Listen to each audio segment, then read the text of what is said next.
Antes de continuar, les pido que apoyen nuestro canal dándole like a este video y suscribiéndose. Tu participación es esencial para que podamos seguir brindándote historias apasionantes como esta. Era una de esas noches en las que todo parecía querer empujar al mundo hacia abajo.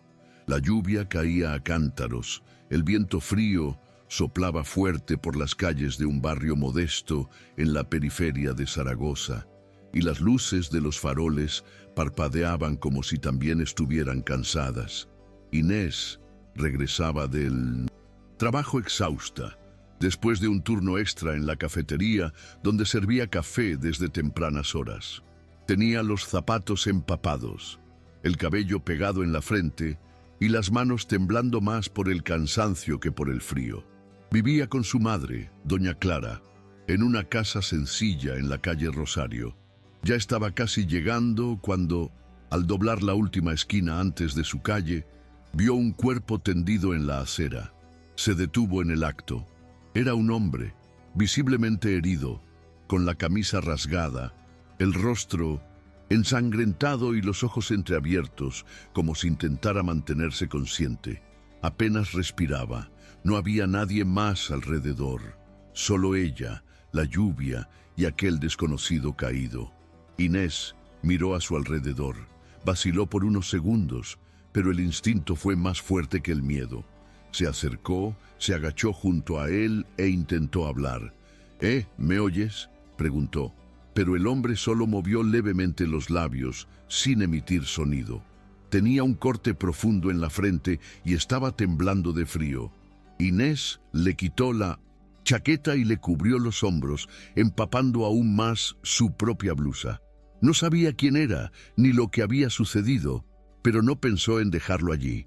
Se levantó, corrió hasta la calle principal y con el brazo extendido logró detener un taxi que pasaba despacio por la lluvia.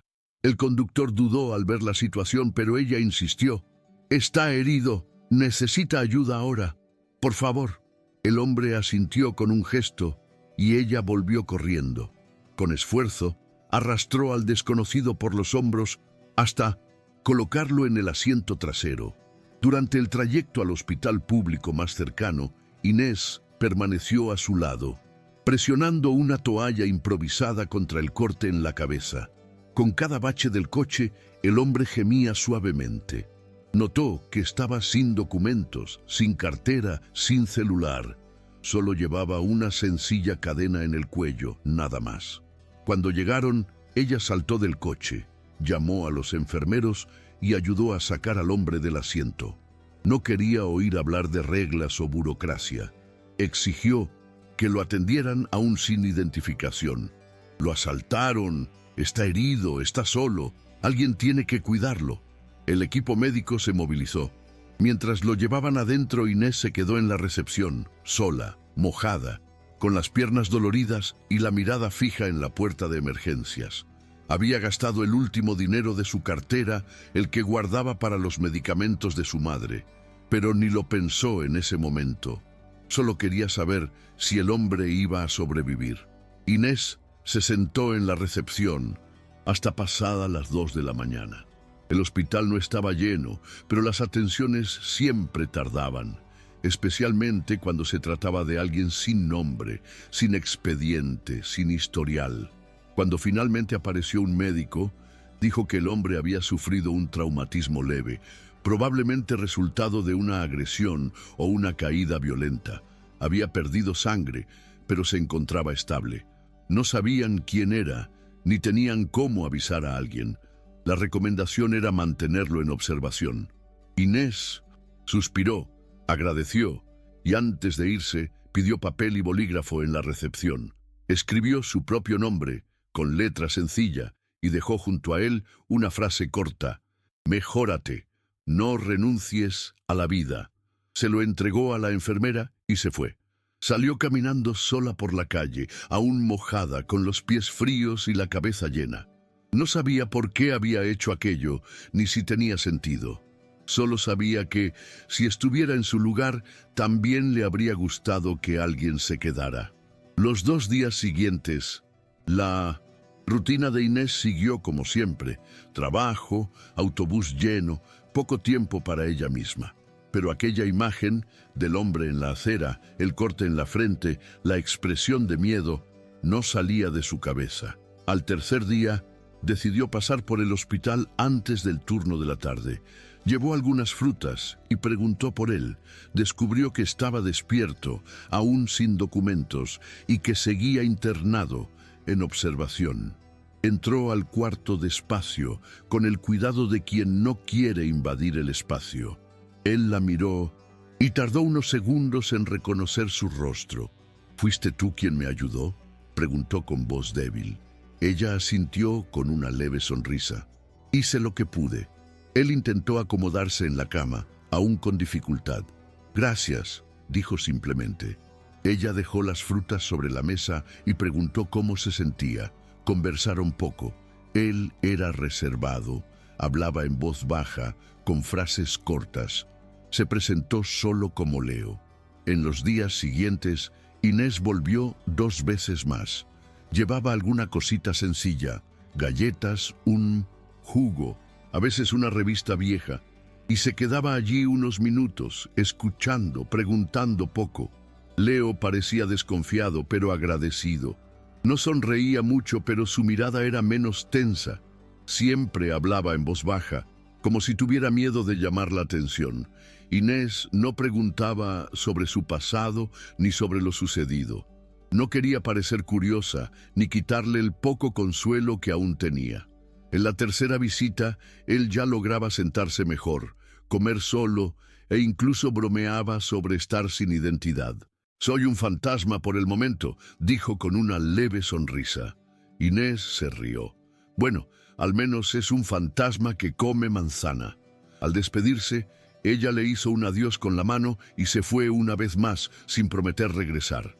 Pensó que ya había hecho lo que podía. Inés no volvió más. No avisó, no dejó contacto ni mensaje. Simplemente dejó de aparecer, como si hubiera cumplido su misión y siguiera adelante. Leo esperó días, mirando la puerta del cuarto cada vez que se abría, con aquella esperanza encubierta que solo se nota cuando no se concreta. No sabía el nombre completo de ella ni dónde vivía. Solo tenía aquella hoja con un nombre sencillo, Inés, y la frase que ella había dejado. En los días siguientes, incluso con el alta médica autorizada, él pospuso su salida. Decía a los enfermeros que aún sentía mareo, que necesitaba más tiempo. Pero en el fondo sabía que lo que realmente quería era volver a verla. Intentaba formar una imagen completa de ella en su mente.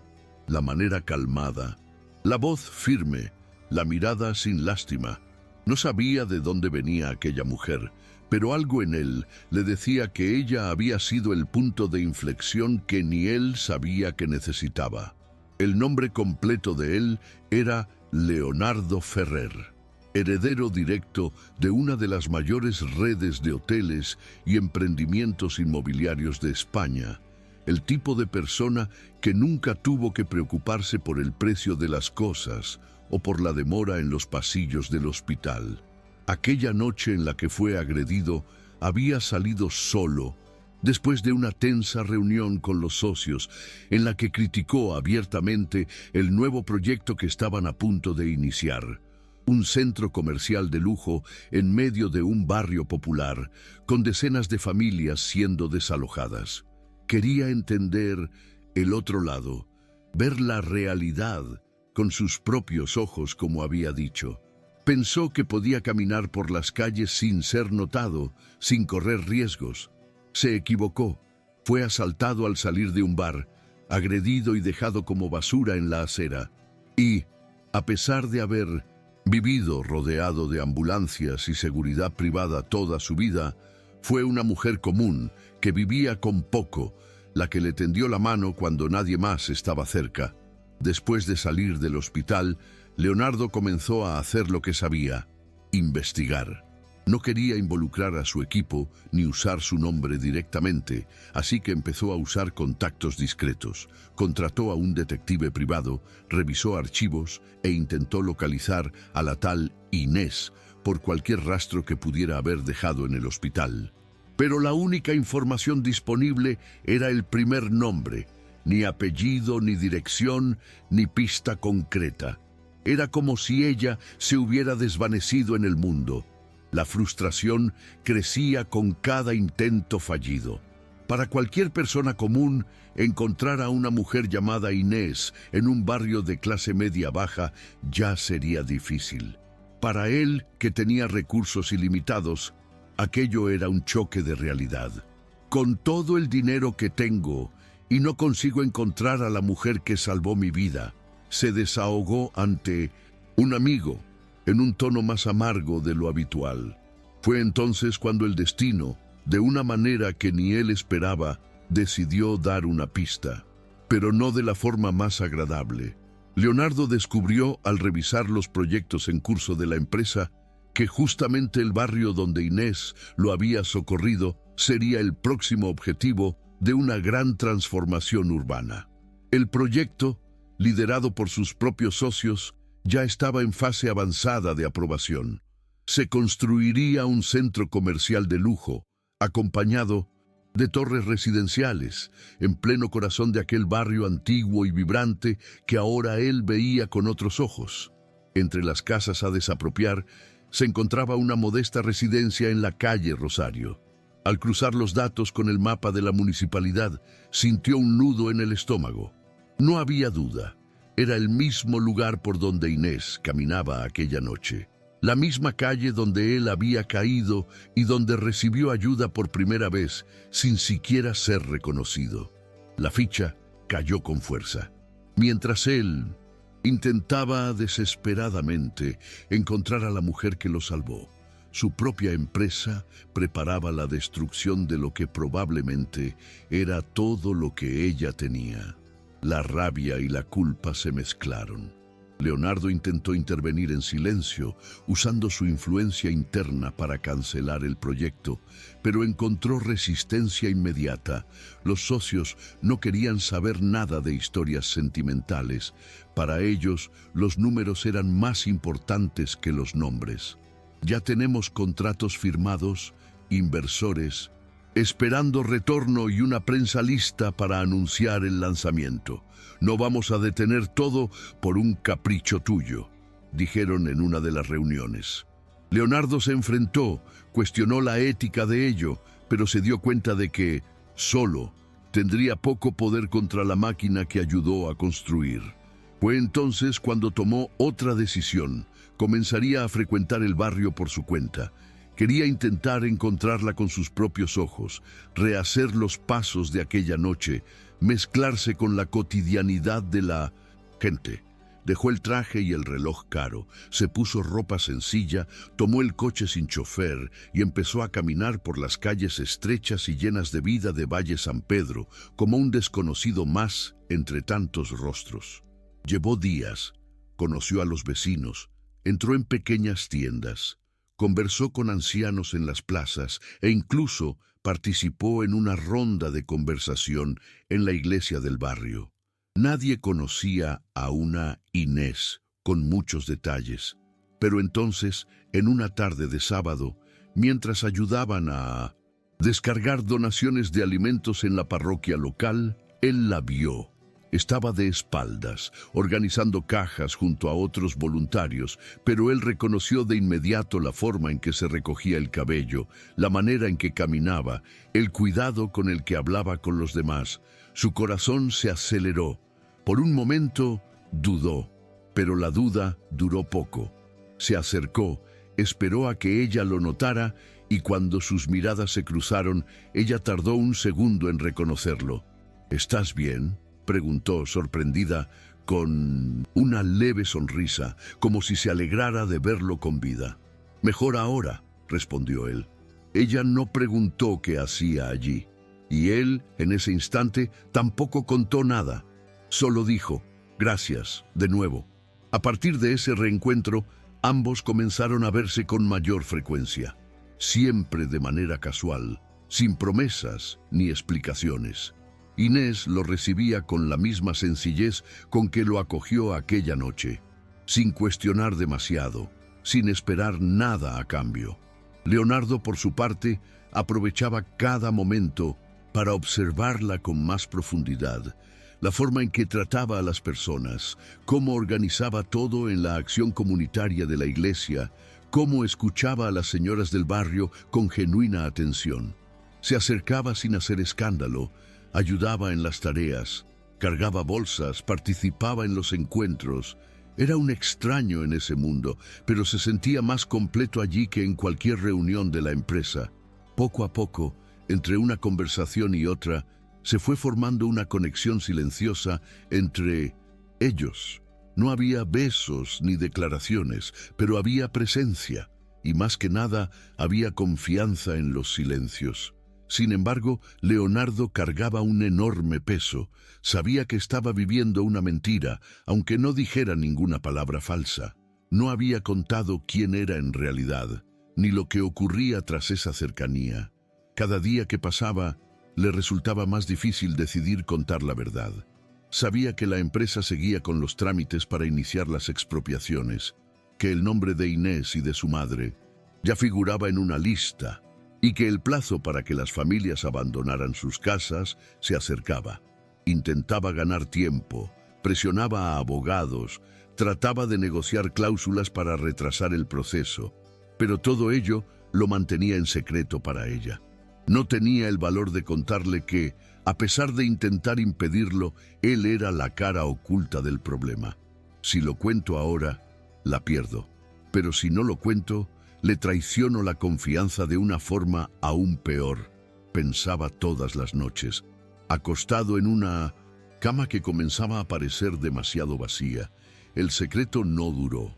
Uno de los socios, al notar la extraña conducta de Leonardo y ya desconfiado de su resistencia al proyecto, mandó investigar. El resultado fue rápido.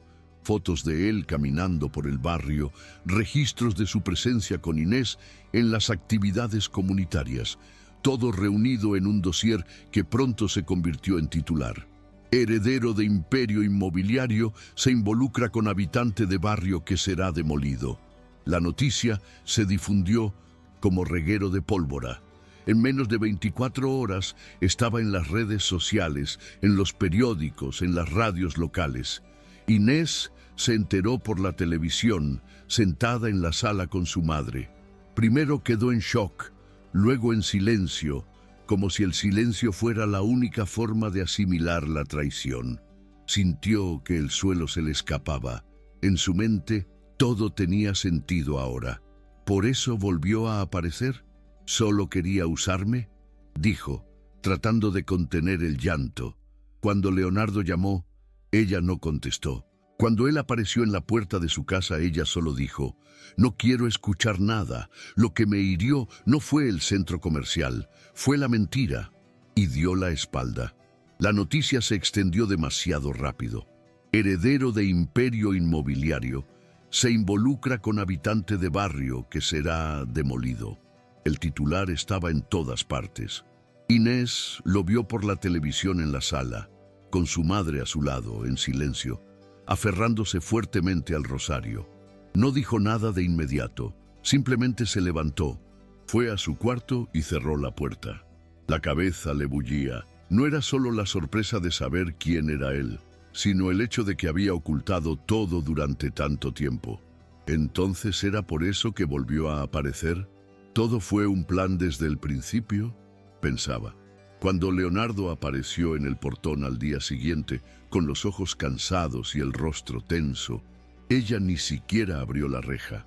Habló entre las rejas, en voz baja, sin gritar, sin llorar, pero con firmeza. «Tuviste todas las oportunidades de contarme. Yo no necesitaba saber los detalles, solo la verdad. Lo que dolió no fue el centro comercial, fue la mentira». Y se dio la vuelta. Leonardo volvió al coche sin decir nada. El dolor que sintió en ese momento no era teatral, ni de orgullo herido. Era profundo. El distanciamiento de Inés le parecía más difícil de soportar que cualquier derrota profesional que hubiera enfrentado. Pero él no se rindió. En los días siguientes dejó de aparecer en el barrio, respetando su espacio, pero se lanzó con todas sus fuerzas a intentar frenar el proyecto. Habló con abogados, llamó a antiguos consejeros de la empresa, trató de renegociar cláusulas de los contratos, ofreció indemnizaciones mayores, pidió suspender etapas de la obra por inestabilidad legal. Los socios lo presionaban por todos lados. Estás emocionalmente involucrado y estás saboteando años de planificación, decían. Pero él no retrocedía. Cada vez que pensaba en las familias que se verían obligadas a salir, en la madre de Inés teniendo que abandonar la casa donde vivió toda su vida, se convencía de que ya no podía seguir compadeciéndose de aquello. La culpa lo consumía por dentro y sabía que solo el esfuerzo en los bastidores ya no era suficiente. Mientras tanto, Inés trataba de seguir con su rutina, pero todo había cambiado. Los vecinos murmuraban, unos con curiosidad, otros con indignación. Ella evitaba salir, dejó de asistir a la parroquia por un tiempo. Se sentía expuesta, como si hubieran invadido su privacidad. A pesar del resentimiento, no podía dejar de pensar en Leonardo. Las conversaciones, las pequeñas actitudes, la forma en que él se acercaba sin hacer preguntas. Todo era mentira. Era solo culpa disfrazada de cariño. Las dudas la consumían. Hasta que un día, por casualidad, escuchó a dos vecinas hablar sobre una reunión de la empresa con abogados del ayuntamiento, donde uno de los dueños, ese de la televisión, decían, había intentado suspender el proyecto solo. Inés fingió no oír, pero aquello se le clavó en la mente. Él realmente está intentando, pensó, confundida. Su corazón quería creer, pero el miedo a ser manipulada de nuevo era aún mayor. Fue la primera vez que sintió que tal vez había juzgado a Leonardo con ira, pero no estaba lista para perdonarlo. Leonardo comenzó a aislarse de los socios. Dejó de asistir a las reuniones presenciales, rechazó invitaciones a eventos de la empresa y empezó a comunicarse únicamente por correo electrónico, siempre de forma seca y objetiva. Los ejecutivos más cercanos notaron que estaba decidido a dificultar cualquier avance en el proyecto. Uno de los abogados internos llegó a advertir: «Te estás cavando tu salida, Leo». Y él respondió simplemente: «Tal vez así sea». Entre bastidores, siguió intentando detener todo.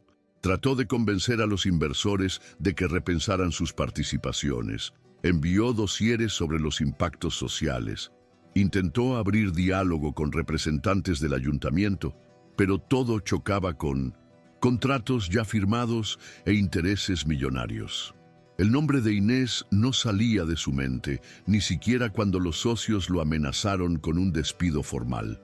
Leonardo no se inmutaba. Para él ya no se trataba de negocios. Era cuestión de dignidad. Sentía que, a pesar de haber cometido errores, aún había tiempo para hacer lo correcto. Por mucho que tratara de ignorarlo, Inés también sentía el impacto de todo aquello. Su casa, como las demás en la zona, ahora llevaba un sello simbólico, en proceso de expropiación. El ayuntamiento enviaba comunicados fríos, con plazos, números y cláusulas legales. Doña Clara se mantenía en silencio, sentada en la veranda por horas, como si ya aceptara la idea de tener que dejarlo todo atrás. Inés, en su interior, luchaba con un conflicto difícil de resolver. Sabía que Leonardo estaba tratando de impedir el avance del proyecto. Había recibido indirectas de los vecinos, comentarios sueltos sobre que él había presentado demandas, sobre reuniones que se retrasaron a causa de su resistencia, pero nada de eso borraba la sensación de haber sido engañada. Y el dolor no era solo personal, también era colectivo. Varias familias serían afectadas y la indignación era general. Aún así, Inés empezó a pensar si acaso no se estaba endureciendo demasiado, no con la empresa, sino con él. Leonardo, por otro lado, llegó a un punto de agotamiento. El estrés de los últimos días, la frustración de no lograr que escucharan sus razones, el desgaste emocional por haber perdido a Inés, todo ello comenzó a cobrar un precio alto. Pasaba a dormir mal, a comer poco y se encontraba conduciendo sin rumbo durante las madrugadas. Una noche estacionó el coche a la entrada del barrio y permaneció allí por horas, sin salir. Sabía que no podía simplemente volver y golpear la puerta de ella. Ya no quería convencerla de nada. Solo deseaba que ella supiera que estaba intentando arreglar, intentando luchar. A la mañana siguiente se enteró de que el último recurso que había intentado internamente había sido rechazado por unanimidad. El proyecto avanzaría, los contratos se ejecutarían, los plazos se mantendrían. Era la última línea, y fue en ese momento cuando comprendió: o se callaba y aceptaba ser uno más de los ejecutivos de traje, o enfrentaba todo públicamente. Leonardo no avisó a nadie. En la mañana de la audiencia pública se vistió con una camisa sencilla, jeans y zapatillas, y se dirigió al centro administrativo con el corazón latiendo más rápido que en cualquier negociación que hubiera enfrentado. No llevó abogado, ni asesor, ni seguridad. Se sentó entre los vecinos, en la tercera fila, como cualquier ciudadano común. Reconoció algunos rostros: vecinos de Inés, comerciantes del barrio, líderes de la parroquia, todos allí para escuchar a los representantes del ayuntamiento y de la empresa presentar los siguientes pasos del proyecto.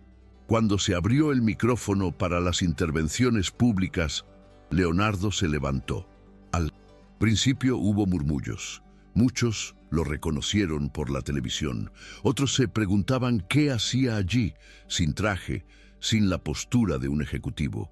Subió al pequeño estrado, tomó el micrófono y encaró a la audiencia. El silencio fue inmediato. Nadie esperaba que tuviera el valor de aparecer allí de esa manera. Comenzó desde el principio. Contó sobre la noche del asalto, sobre cómo salió a caminar por las calles para entender la ciudad de verdad, y cómo cayó inconsciente, solo, sin nombre, sin nada. Habló de Inés, dijo que ella lo ayudó sin saber quién era, sin pedir nada, sin grabar, sin exponer. Relató cómo ella se fue sin esperar reconocimiento y cómo él pasó días intentando encontrarla. Confesó que, cuando finalmente la reencontró, ya era demasiado tarde. La empresa estaba involucrada hasta el cuello en un proyecto que destruiría no solo su hogar, sino la dignidad de todo un barrio. Admitió que ocultó la verdad por miedo a alejarla y que perdió la confianza de ella por ello, pero que a partir de ese momento estaba dispuesto a romper con todo: socios, contratos, reputación, todo. Ella me salvó sin saber quién yo era. Ahora es mi turno de salvar lo que es importante para ella y para todos ustedes, dijo, con voz firme, sin ensayo, sin discurso preparado. La reacción fue inmediata. Los vecinos se pusieron de pie, aplaudieron, algunos lloraron. Los periodistas registraban todo, perplejos ante la escena. Los abogados de la empresa intentaron pedir la palabra, y fueron abucheados. Leonardo no respondió a las provocaciones. Bajó del estrado, volvió a su asiento y se quedó allí hasta el final de la audiencia. Inés estaba presente. Había ido escondida, sentada en las últimas filas, sin intención de ser vista. Cuando la oyó hablar, sintió que el suelo se movía. No fue un simple pedido de disculpas. Fue un acto de valentía. Ella no se levantó, no se acercó a él, pero por dentro una barrera comenzaba a ceder. Al salir, sus miradas se cruzaron por un segundo y ella solo asintió con la cabeza. Aún no era perdón, pero era la primera señal de que algo había cambiado.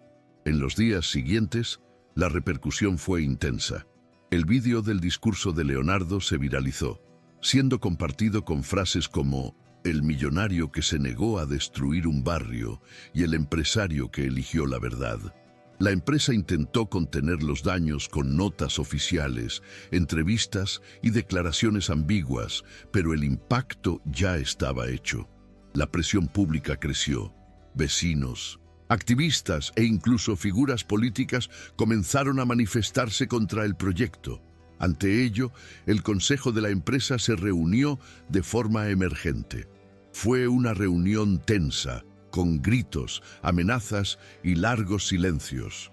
Leonardo escuchó todo sin interrumpir. Cuando le pidieron su posición final, fue directo. Si continúan con este proyecto, yo me retiro. Y si lo cancelan, yo también me retiro. Ya no formo parte de esto. Ningún argumento fue suficiente para hacerlo cambiar de idea. Esa era su línea. En final, al concluir la reunión, entregó su carta de renuncia y salió del edificio sin mirar atrás. Al día siguiente, la empresa anunció oficialmente la suspensión definitiva del proyecto de construcción del centro comercial en el barrio de Valle San Pedro.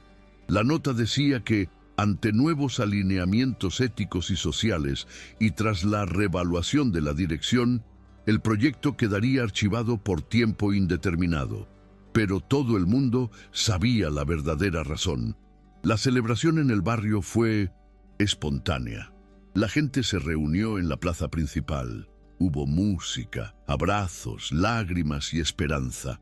Inés lo vio desde lejos, con una mezcla de alivio y recelo. Sabía que aquello no borraba los errores, pero era imposible negar que Leonardo había llegado hasta el final. Él no intentó reaproximarse en los días siguientes. Respetó el tiempo, el silencio, el espacio. Era como si supiera que el siguiente paso ya no dependía de él.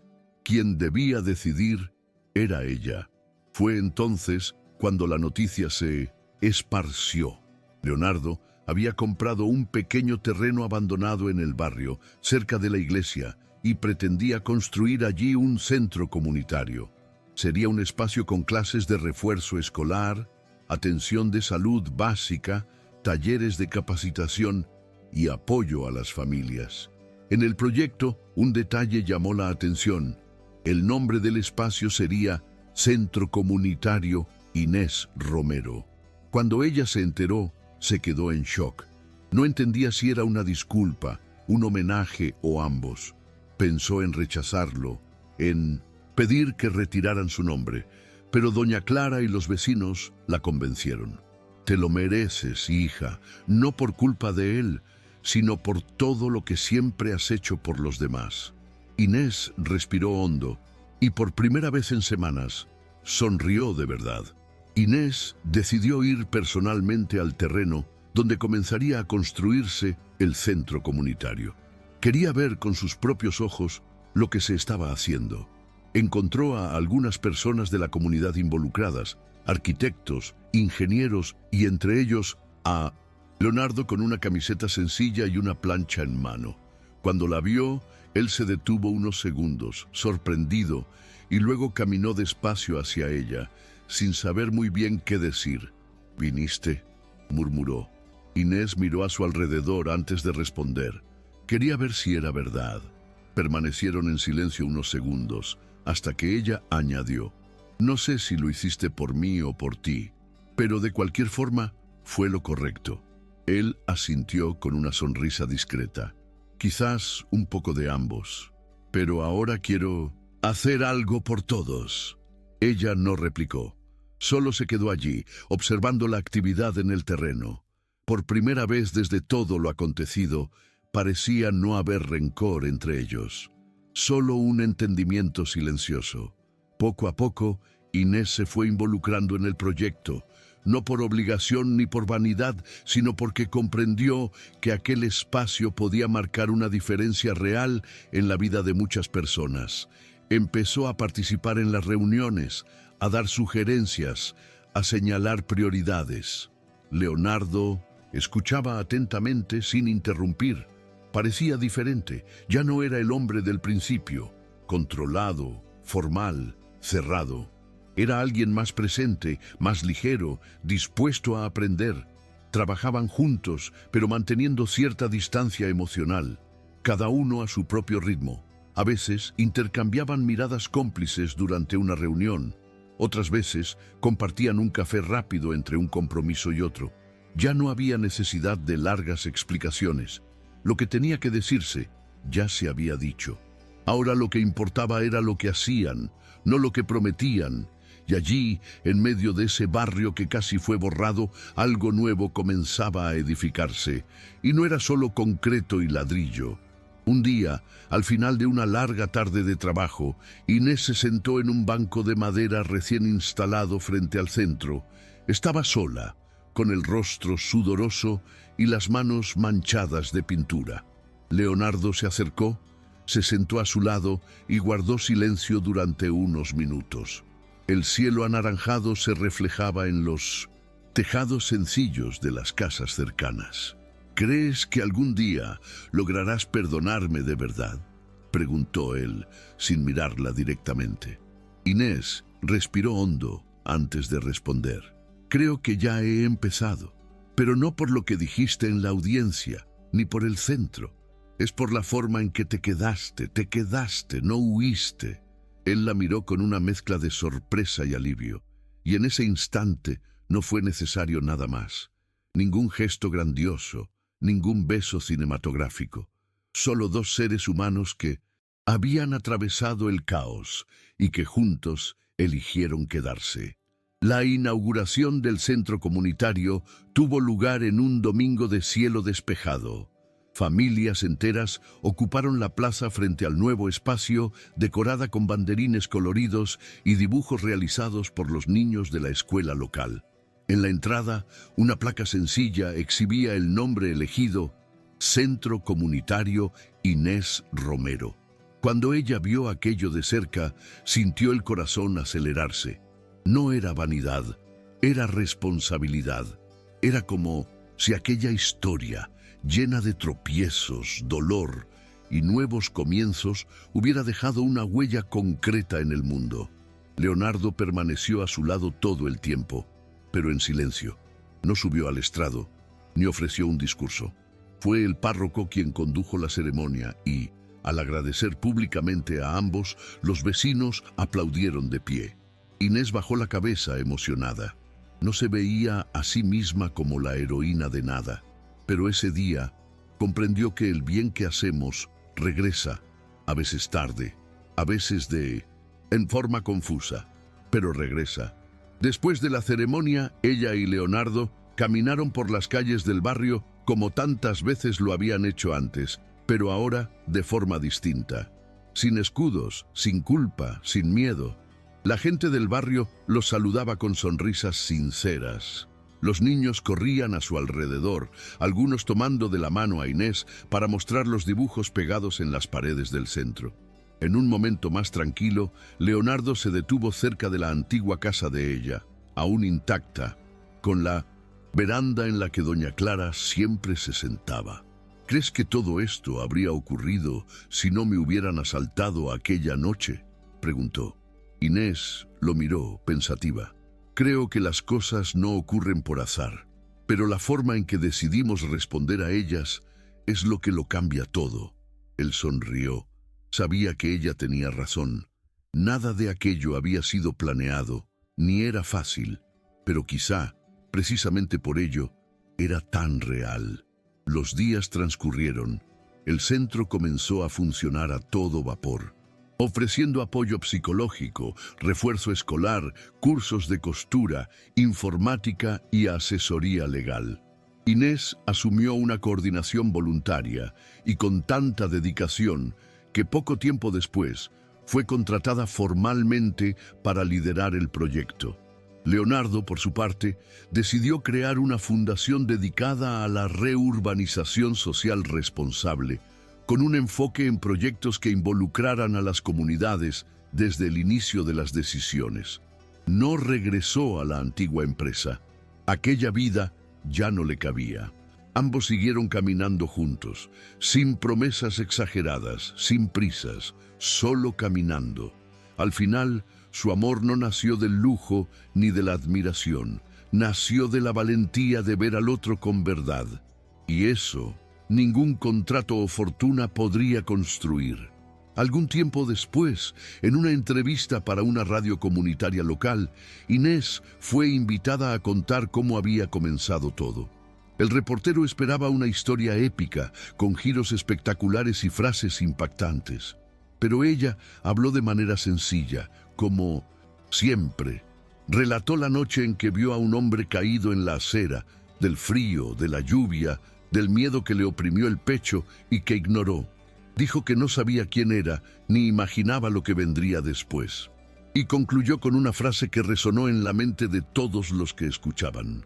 A veces, lo que lo cambia todo no es un gran acto. Es simplemente alguien que no voltea la mirada cuando ve a otro en el suelo. El estudio quedó en silencio por unos segundos. No había nada más que decir. Esa era la esencia de todo. Leonardo escuchó esa entrevista desde dentro del centro comunitario. Estaba sentado en una de las aulas, organizando papeles con dos jóvenes pasantes del nuevo programa de becas. Cuando oyó la voz de ella en la radio, se detuvo. Permaneció inmóvil por unos segundos, como si aquellas palabras fueran una confirmación silenciosa de que todo había valido la pena. Esa noche, cuando se encontraron para cenar en una de las mesas exteriores del centro, él no comentó la entrevista. Solo la miró con una sonrisa tranquila y dijo: «Sabes, creo que al final me salvaste 2 veces, en la acera, y luego cuando me mostraste lo que era correcto». Inés soltó una breve risa y respondió: «La segunda vez dolió más, ¿verdad?». Él asintió, pero fue la más necesaria. Y así la vida continuó. El barrio, antes amenazado de desaparecer, ahora respiraba con más fuerza. La escuela recibió mejoras, el comercio local volvió a crecer y los vecinos empezaron a reunirse con mayor frecuencia. El centro comunitario se convirtió en referencia para otros barrios, pero nada de aquello nació de grandes planes o estrategias corporativas. Nació del gesto de una mujer común que decidió detenerse en una noche cualquiera para ayudar a alguien que nadie más quiso ver. La historia de Inés y Leonardo no se convirtió en película ni en libro, pero se contó de boca en boca, con orgullo, por las calles de Valle San Pedro, porque al final lo que quedó no fue solo el centro, ni el romance, ni el escándalo. Fue la certeza de que la verdad, cuando decide ser valiente, tiene el poder de cambiar destinos enteros. Si te gustó esta historia, suscríbete al canal, deja un like y activa las notificaciones para no perderte contenido futuro. Hasta luego.